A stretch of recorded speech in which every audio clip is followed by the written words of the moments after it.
All right, guys, welcome to the JJCC Engineering channel, where we nerd out on everything related to the manufacture and technical design of mechanical products.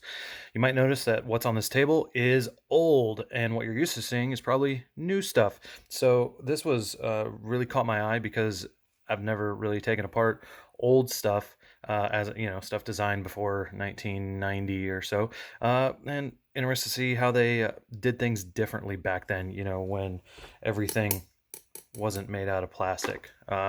Is it better? Is it equal? Is it worse? We're gonna find out, or at least from what I can see with my heavily trained eyes as a engineer.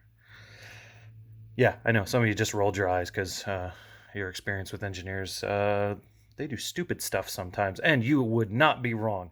But I try not to as much as I can. So I know y'all will keep me straight. So if that type of content sounds interesting to you, then stick around. All right, guys, let's get to it. Let's spend a little more time on the outside than we normally do. I mean, look at this, the patina on all this. So we got to spend a little more time on it. There is the nameplate, metal ID plate, riveted on very nicely, still tight, no gaps in it. Everything's metal. Everything was metal that could be. Oh, by the way, the date of manufacture on this, if I'm not mistaken, is roughly around the 60s. So just keep that in mind. Pittsburg, Pennsylvania, made in the USA.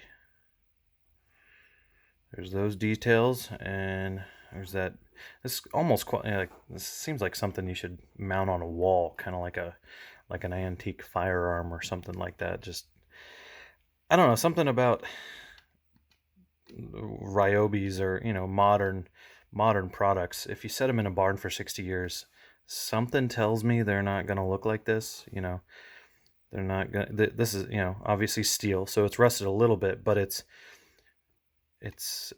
not rusted away. It just has an outer oxide layer on it, and then it stopped. Just like that's if you found an old gun, and guns are typically made out of the highest end versions of the material. The best steels, the best aluminums nowadays, the best plastics have to go into firearms, and so that seems like what this was made out of was like the best versions available of all the different materials.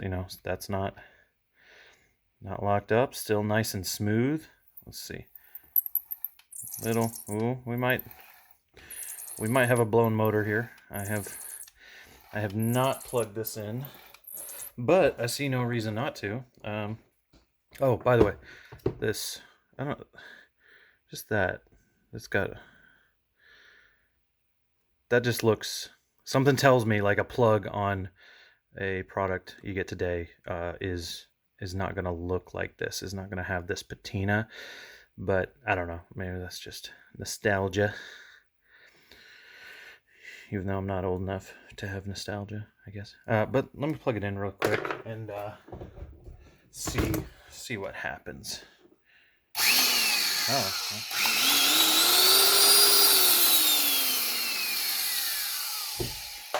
Okay, so it works. That's good to know. Unplugged it so I don't shock myself. One other thing about the outside, it's leather. This used to hold the chuck that turns that to tighten down on the drill bit. And that's like real leather. It's pretty cool. All right, and I think that's that they doesn't look like they were going for a particular finish here. Just smooth. Might have been buffed. Pretty functional is what I get out of it. So, all right, well, let's get this bad boy apart and see what we can see.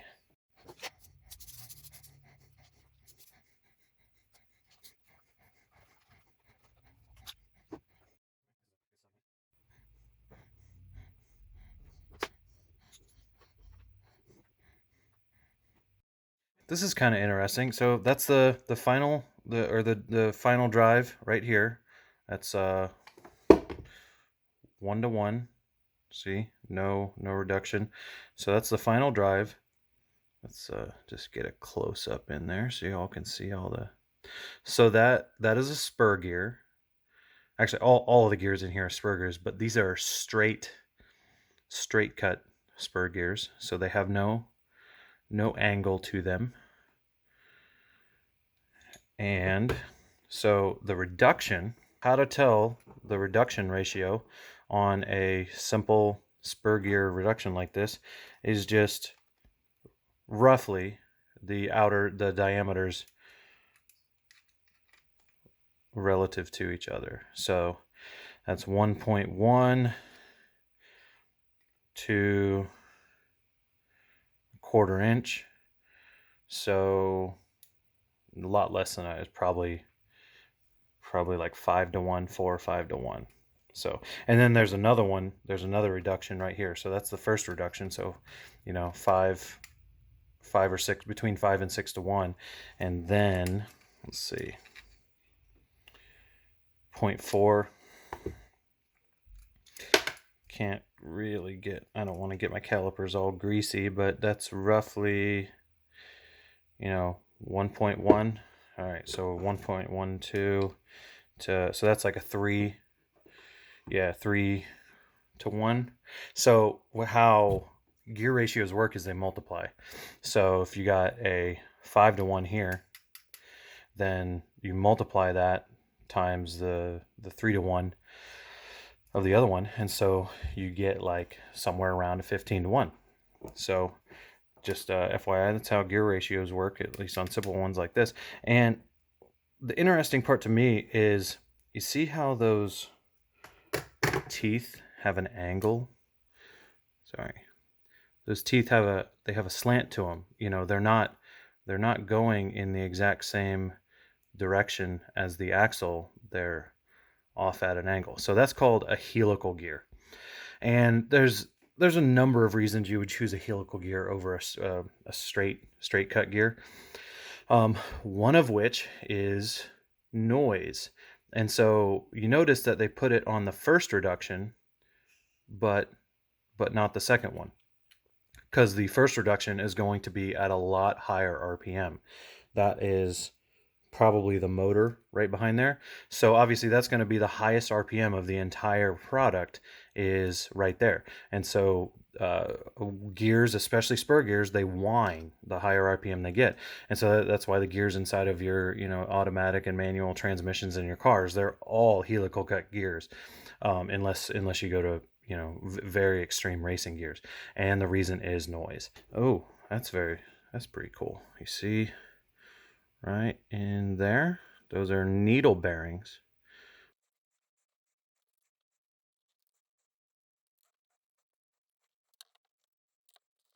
Well, I have this piece off, just to stop and take a closer look. So that's definitely cast, and I'm gonna say it's gonna be die cast. Because of the thickness of the walls and the way that it is, pretty much. So hope y'all get a lot out of that explanation.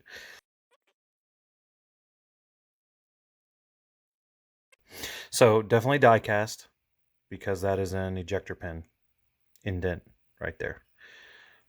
There's another one, and looks like that's it. Those would not be present if this was done with some kind of investment casting, like sand casting. I am looking for a gate, but oftentimes with die casting, they will buff or grind the gate location off, so you can't see it.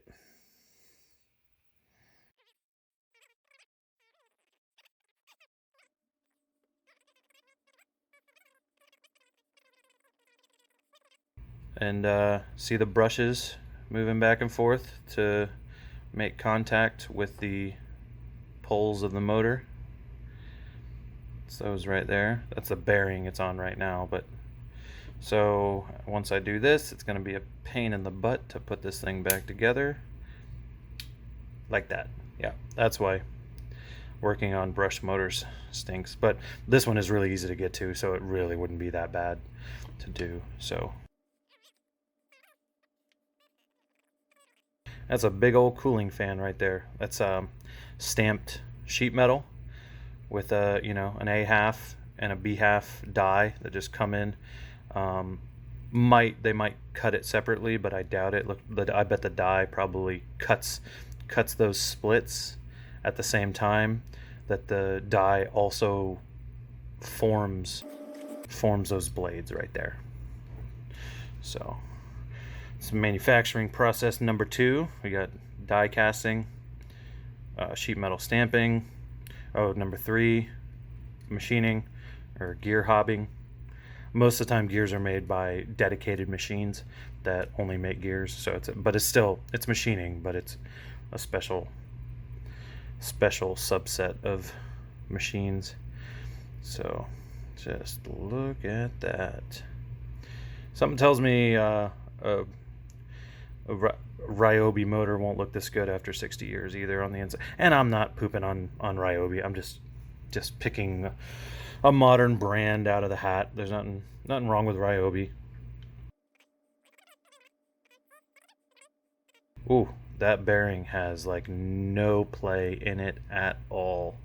I don't know if you can see that. Like, I'm trying, you can tell kind of the quality of a bearing by how much play it has, or wear. And this has like none. Let's see how they retain this. It's got an O-ring underneath there to keep the grease from getting to the motor, maybe.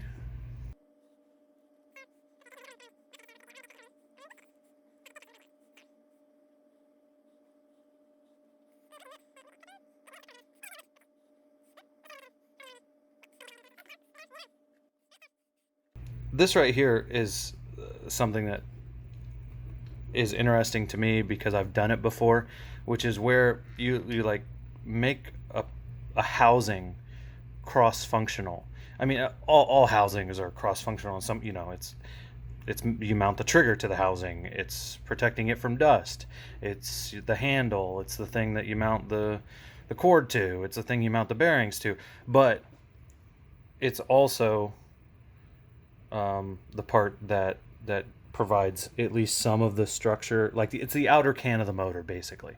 So all these magnets right here, and the coil mounts and sheet metal pieces and stuff, that would all be inside of the can. If you saw a motor standing alone, it would have a can surrounding it, and so they made the casting be the can, which is that saves a part. It saves a part. It saves assembly, because you would have to assemble this inside the can, then put the can inside of there. So it saves the assembly, saves the money of the time and the part, and it saves the diameter. They would have to accommodate the extra diameter of the can, and so the whole product would grow. And so like it really snowballs, simplifying the design and making parts be cross-functional. The benefits, both to the bottom line and the user experience and everything, warranty, durability, they really start to snowball when you can eliminate parts, as long as you don't have to make functional compromises by getting rid of those parts. So yeah, this is all one casting right here.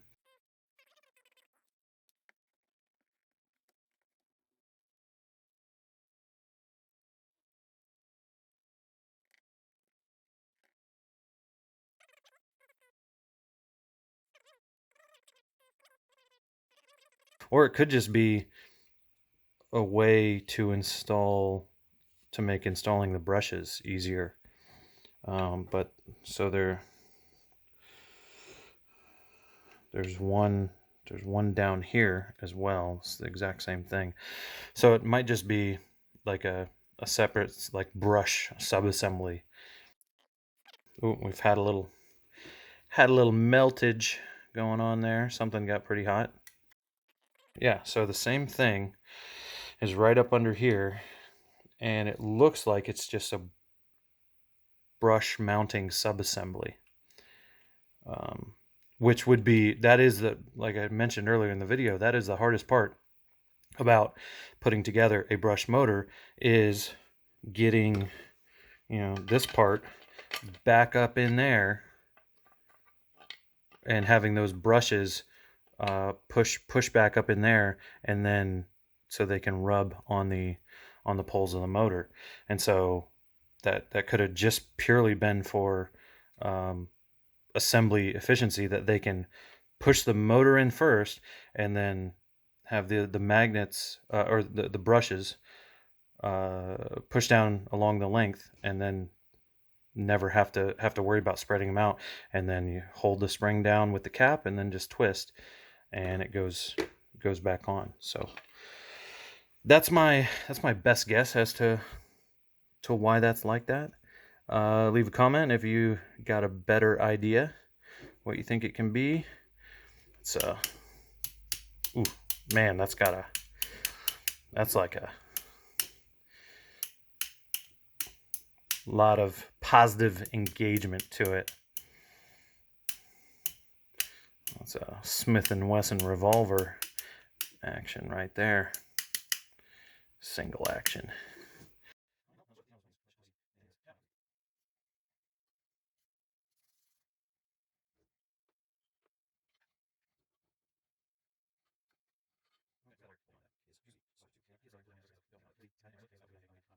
There's that for you part number buffs out there.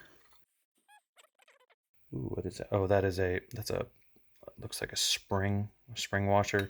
It's I bet it fell out of there. It just provides some constant pressure on the axis of the motor, so it forces it to always be up against, this bearing, this end's bearing, just so it's not constantly knocking back and forth with different loadings and whatnot.